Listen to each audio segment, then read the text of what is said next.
in mainstream society. And so I think that the timing of this episode, I think, is perfect. And Sam, I think this story starts with you. Can you talk about just like the inception of the idea of Worldcoin, where it came from, and what the aha moment about why we need something like Worldcoin in the future?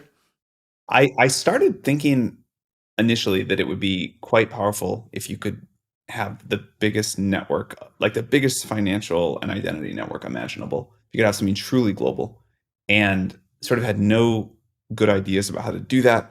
The first version when we started talking about this was something like, well, what if we scan the palm of everybody on Earth? Or what if we did all these other, like what if a lot of complicated ideas about how to verify identity. But the reason I was excited about it is as the world sort of heads towards powerful AI systems, I thought that if we could do something to eventually redistribute wealth through some sort of global UBI at scale, or maybe even access to these systems, which would be the most important component of wealth someday, and also be able to verify unique humanness with a different lens on how to preserve privacy, that would be more important as sort of AI advanced. So I started thinking about this years ago, mostly driven by my work on OpenAI, but also just belief that UBI was a cool thing to study anyway. And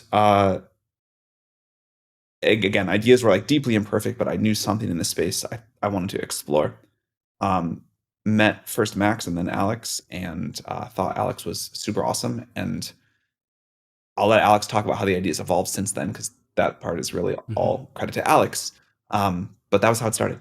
Yeah, so it sounds like the early motivation for Worldcoin came from the idea that we could tackle two birds with one stone, one being UBI and one being identity, correct? And that was really like the elegance of the solution. Before there was actually a solution known, you kind of saw that you could do the same thing with these two, solving these two problems at the same time, correct? Yeah, I mean, to zoom out even more, it was like solve the problem of verified humanness. And that was really like, that's what you need for a lot of other things like identity, like doing the global UBI. If there's a non-fraudulent solution to that also is privacy preserving, that's kind of the goal. And Sam, since I have you here, really quickly, where do you stand on the AI alignment debate? I think let me try to talk about it in three different ways. Sure. Number one, we need to make a lot more technical progress. We've laid out part of our roadmap for how we think we're going to solve it, but one unarguable thing is we need new techniques beyond RLHF. I think OpenAI has been caricaturized. I don't understand how, for saying that, oh, alignment is solved because we have RLHF. Absolutely not. Like, I want to be super, super clear. So there's a ton of work to do there. I think the shape of it all is going to look fairly different than what people think in a vacuum. I think like with all really hard, complex problems at the intersection of technology and society, like it's kind of hard to sit in an ivory tower and think it through all the way. We've had really smart people doing that for a long time.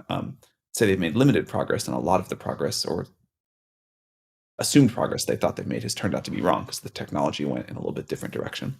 So we need to do more work, and I think the way we need to do that is contact with these systems as we develop them, contact with reality.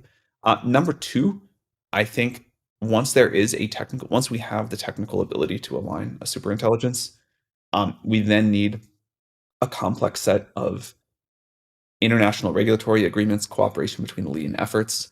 But we've got to make sure that we actually like have people implement this solution and don't have sort of, for lack of a better word, rogue efforts that say, okay, well, I can make a more powerful thing, and I'm going to do it without paying the alignment tax or whatever that is. And so there will need to be a very complex set of negotiations and agreements that happen, and we're trying to start laying the groundwork for that now. And then third is, I think we talk a lot, and I'm glad we do, about the alignment problem, but what we talk less about is, what about humans misusing this, or even much weaker things than AGI to cause like wreak great havoc or do great damage to society. System is like aligned with its operator, but doing something we don't want. So how are those rules of what the limits are going to get written, and how are we going to enforce them on limiting intentional misuse? Awesome. Guys, Sam, Alex, thank you so much for joining me on Bankless today to walk through the Worldcoin project. And I'm excited to see what it produces in the future. Thanks a lot for Thanks for having having us, David. Guys, Bankless Nation, you know the deal. Crypto is risky. You can lose what you put in, but we are headed west. This is the frontier. It's not for everyone, but we are glad you are with us on the Bankless journey. Thanks a lot.